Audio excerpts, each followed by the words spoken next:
About the challenge of having to reinvent ourselves in a changing job environment. Most of us aren't ready to retire in our 50s. So, what do we got to reinvent ourselves one more time? Well, yeah, unfortunately, we do. I had lawn mowing jobs at, gosh, 7 years old. I was mowing a neighbor's lawn for money at 7. In a lot of respects, we Gen Xers, we raised ourselves. As a kid, our bicycles were the absolute ultimate in our freedom.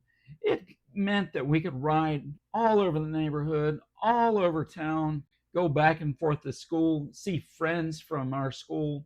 Even when I was like 9 years old, I was riding 2 miles away from the house, riding way across town, and change out our sprockets and change out our seats and change out our handlebars. And I really remember having those cards, putting the cards in the spokes. We would have like 10 kids in the neighborhood riding their bikes around, sounded like motorcycles. My personal hack was the whipped cream container. It was a little bit more hard plastic. So I'd take that whipped cream container, just cut out a card shaped thing and attach that to my wheels. Sometimes I'd attach 2 or 3 to my sprocket, and it would just sound awesome. And it's just so emblematic to me of really how Gen X was. We just made things, we figured things out ourselves. No one told us how to do stuff. No one showed us how things had to work. We'd get up in the morning, eat some breakfast, and go out for the whole friggin' day and not come back until the street lights were coming on. And half the time our parents were like, "Oh, were you gone?" That's Gen X to me. Man, remember building forts way out in someone's fields because I wanted a Star Wars figurine, and I took a roll of his nickels, and he knew that I had taken it, and I fessed up to it. He said, "You don't have to steal from me. If you want something, though, you're going to have to work for it," because I was raised in a lower middle class family, so there wasn't a whole lot of money for anything in my world. So yeah, I went ahead and took a job. Besides mowing grass all over the neighborhood for cash, I got a paper route.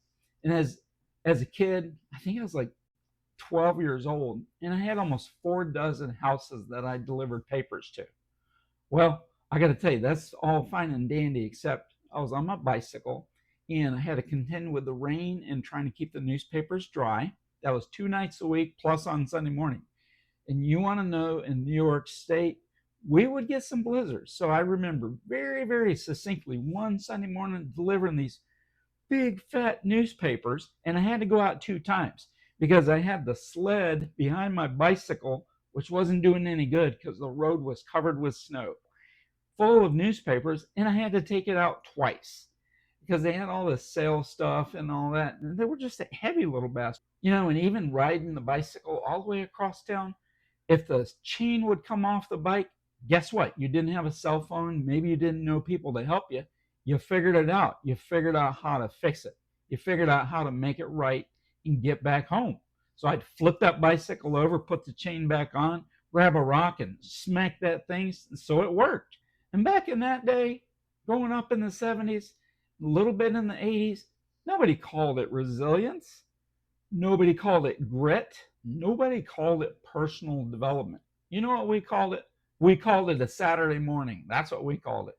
But figuring things out for ourselves, the forts, the bicycles, playing army, and fixing the neighbors' motorcycles, and messing around with even chainsaws as a kid. We're messing around with my friend's father's chainsaws. If you can imagine that as teenage kids. We problem solved, we developed our creativity, plenty of resourcefulness there, and yeah, independence. Now, how does that translate to our modern world? It translates an absolute ton. The challenges we're facing these days in our world, in our 50s and our early 60s, isn't just bicycles anymore.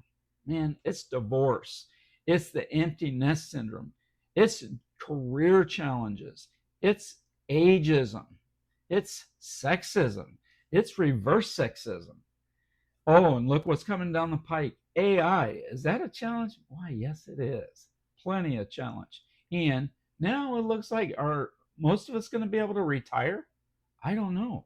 With inflation the way it is, every month it looks like I got to work another 6 months before I can feasibly retire here in the United States, at least.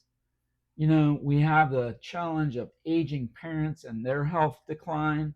We have the challenge of some of us paying for our kids' college. And we even we look around to our left and to our right and we see friends dying of cancer and dying of diseases. And it's like, what the hell is happening here? Even my girlfriend, her best friend from college, just found out this last week that she's got cancer diagnosis. And I lost a friend about 3 months ago from cancer. So we're at that age, it seems like people are dropping like flies. So we've got challenges. The challenge of keeping our health intact, keeping our mental state intact, not the challenge of having to reinvent ourselves in the changing job environment. Most of us aren't ready to retire in our 50s. So, what do we got to reinvent ourselves one more time? Well, yeah, unfortunately, we do. But there's no other generation. I'm convinced there's no other generation that can handle it better than the Gen X generation because we learned on our own for the most part how to handle stuff. We learned creativity. We learned how to be industrious. We learned how to get along with others. We learned how to get knocked down and get right back up, a lot of times without any supervision. I mean, look back into the 80s. There was no computers when I first was in school. Then all of a sudden we had to learn DOS and basic programming.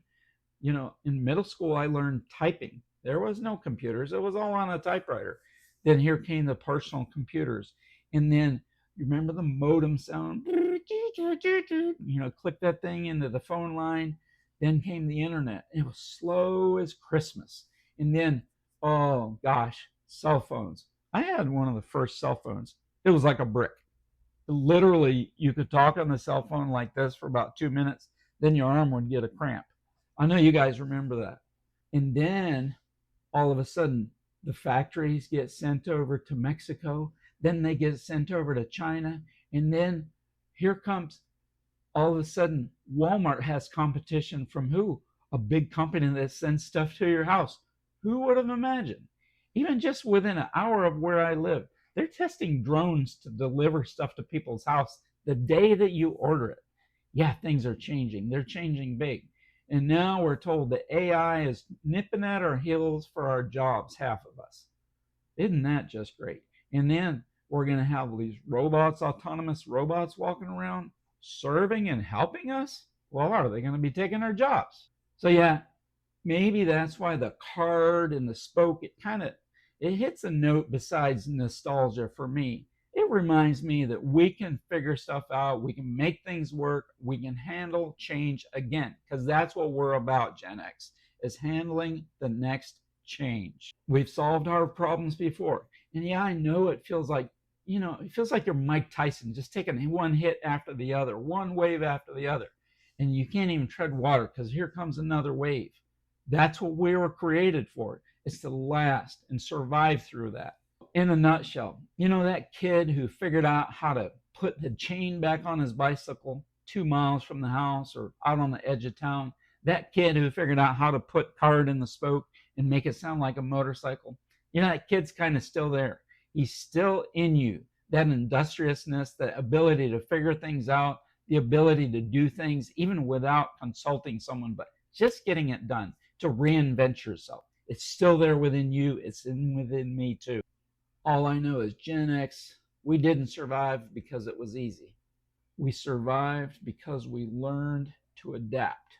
What I got to say is that same ability is what we need, exactly what we need in that next chapter. My name's Glenn, and I make content here on YouTube mostly for men who are in their next chapter, Gen X men who are trying to figure out how to level up, how to flip the script, how to do the next thing. And sometimes we just feel stuck.